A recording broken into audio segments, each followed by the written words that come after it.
بسم اللہ الرحمن الرحیم۔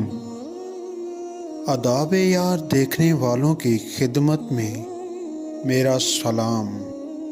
رسول اللہ صلی اللہ علیہ وآلہ وسلم نے فرمایا کہ شعبان میرا مہینہ ہے اور رمضان اللہ تعالیٰ کا مہینہ ہے۔ حضرت ام المومنین عائشہ صدیقہ رضی اللہ تعالی عنہا فرماتی ہیں کہ نبی کریم صلی اللہ علیہ وآلہ وسلم کو تمام مہینوں سے زیادہ پیارا مہینہ شعبان تھا۔ شعبان المعظم کے اہم واقعات: اس ماہ کی 5 تاریخ کو سیدنا حضرت امام حسین رضی اللہ تعالی عنہ کی ولادت مبارکہ ہوئی۔ اسی مہینہ کی 15ویں تاریخ کو شب برات یعنی لیلۃ المبارکہ ہے، جس میں امت مسلمہ کے بہت سے افراد کی مغفرت ہوتی ہے۔ اس ماہ کی 16ویں تاریخ کو تحویل قبلہ کا حکم ہوا۔ پہلے ابتدائے اسلام میں کچھ عرصہ بیت المقدس قبلہ رہا، پھر اللہ تعالیٰ نے حضور صلی اللہ علیہ وسلم کی مرضی کے مطابق کعبہ معظمہ کو مسلمانوں کا قبلہ بنا دیا۔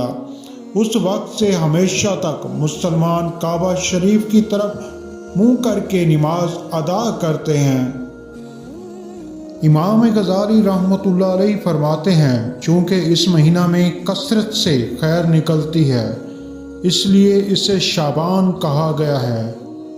شعبان شعب سے نکلا ہے، جس کے معنی گھاٹی کے ہیں۔ جس طرح گھاٹی یعنی شعب پہاڑ کا راستہ ہوتا ہے، اسی طرح یہ مہینہ بھی خیر و برکت کی راہ ہوتا ہے۔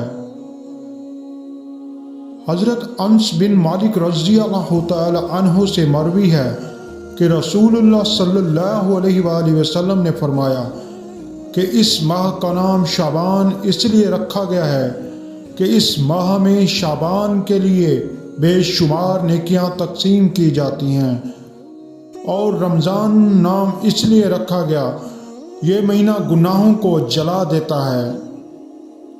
ماہ شعبان کی فضیلت: حضرت ابو امامہ باہلی رضی اللہ عنہ سے مروی ہے، نبی کریم صلی اللہ علیہ وآلہ وسلم نے فرمایا، جو ایماندار ماہ شعبان میں کسی بھی دن روزے رکھے، اس کے لیے جنت کے دروازے کھول دیے جاتے ہیں اور دوزخ کے دروازے بند کر دیے جاتے ہیں۔ رسول اللہ صلی اللہ علیہ وآلہ وسلم نے فرمایا کہ شعبان ماہ رجب اور رمضان المبارک کے درمیان ایک مہینہ ہے۔ لوگ اس کی شان سے غافل ہیں۔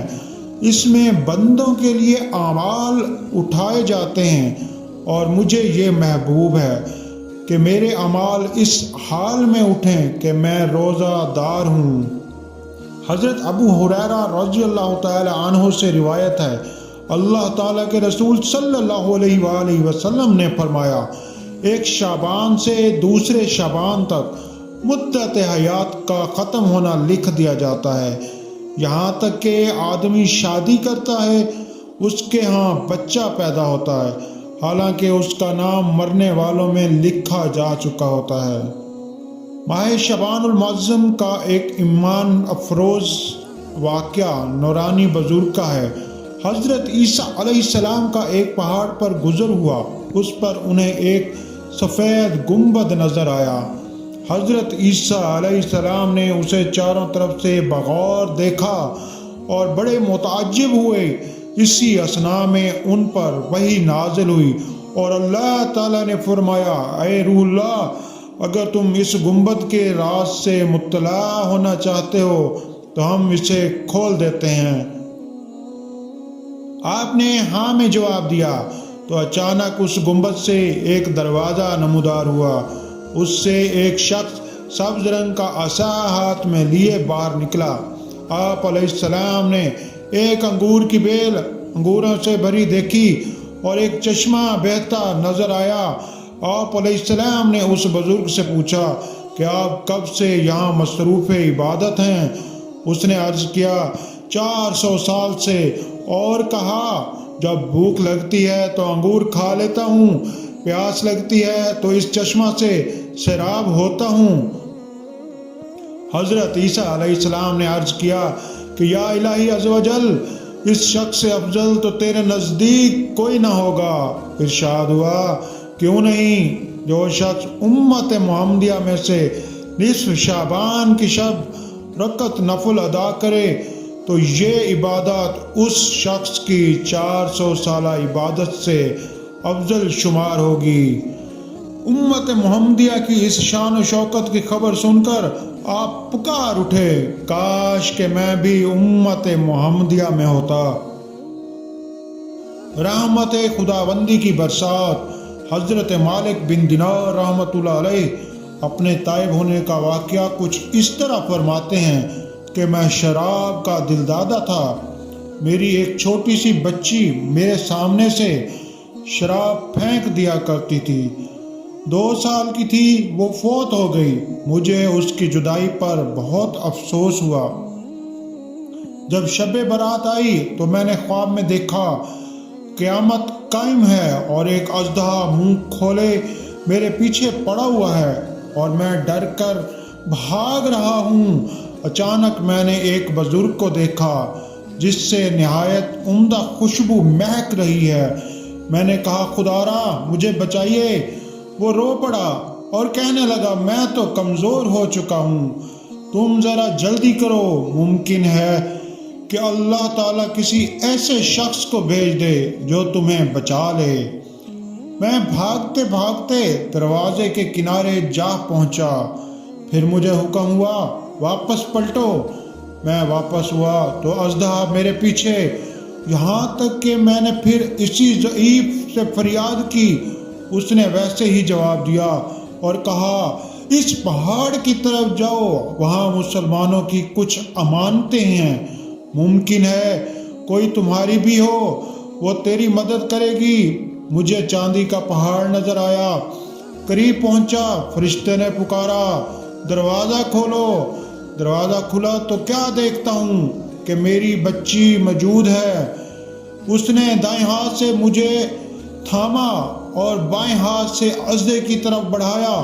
وہ بھاگ کھڑا ہوا۔ میری بیٹی مجھ سے کہنے لگی، کیا ایمان والوں کے لیے وہ وقت نہیں آیا کہ ان کے دل اللہ کی یاد سے نرم پڑ جائیں؟ میں نے حیرانی سے پوچھا، بیٹی کیا تو قرآن کریم پڑھنا جانتی ہے؟ اس نے اثبات میں جواب دیا۔ پھر میں اژدھے کے بارے میں دریافت کیا تو کہنے لگی، ابا جان، یہ اژدہا تو آپ کے گناہ تھے اور وہ ضعیف شخص آپ کا نیک عمل تھا۔ میری آنکھ کھلی تو مجھ پر خوف غالب تھا۔ میں نے فوراً توبہ کی اور عہد کیا کہ آئندہ شراب اور گناہوں کے نزدیک تک نہ جاؤں گا۔ نبی پاک صلی اللہ علیہ وآلہ وسلم نے ارشاد فرمایا، اے عائشہ، جو بھی سال بھر میں فوت ہوتا ہے اس کا وقت وفات شعبان ہی کے مہینے میں لکھ دیا جاتا ہے، تو یہ بات مجھے محبوب ہے کہ میرے وصال کا وقت اس حال میں لکھا جائے کہ میں اپنے رب کی عبادت اور نیک کام میں مشغول رہوں۔ سرکار کائنات صلی اللہ علیہ وآلہ وسلم نے فرمایا کہ جس نے شعبان میں 3 روزے رکھے، ایک منادی آواز دیتا ہے، اے شخص، اے خدا کے دوست، تجھ پر سلام ہے، میں تجھے خوشخبری دیتا ہوں کہ تیرا ٹھکانہ جنت ہے اور تیرے تمام گناہ بخش دیے گئے ہیں۔ اللہ تعالیٰ نے تجھے درختوں کے ہر پتے کے بدلے 50 نیکیاں عطا فرمائی ہیں۔ ہر دانہ کے عوض جو زمین میں اگتا ہے 1 دن کی عبادت کا ثواب دیا ہے، اور ہر روزہ کے بدلے 1000 نیکیاں دی گئی ہیں۔ قیامت کے دن تجھے پیاس معلوم نہ ہوگی کیونکہ تو عرش الہی کے سائے میں ہوگا۔